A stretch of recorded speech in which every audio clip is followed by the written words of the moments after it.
Seema Verma spoke at the Health 2020 conference.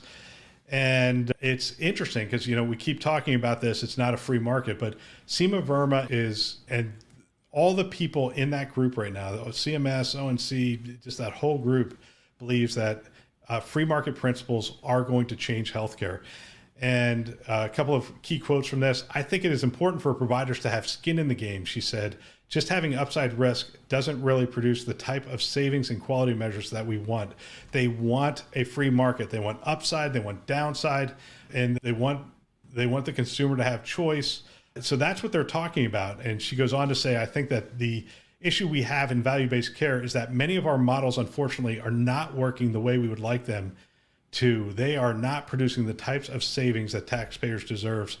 And my so what on this is, if you're not managing risk today, risk-based contracts and population health, our populations, managing the risk of a population and having those risk-based contracts, you probably will be in the future. I think there's two drivers. The first being the government.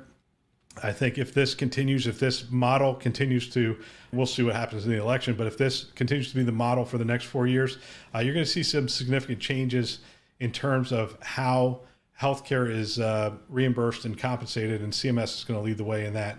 The second driver for this, to be honest with you, is COVID. COVID changed the way we think about things, right? Payers were flush during COVID. Providers were on their knees. And it's really not hard to imagine that health systems right now are trying to figure out how to grow their at-risk contracts just to mitigate their risk moving forward in the healthcare space.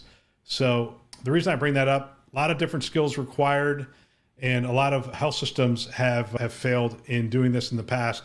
So just something to keep in mind. You're probably entering into the risk-based contracts, into the payer side. And if you're in the payer, you're probably entering into the provider side. So interesting.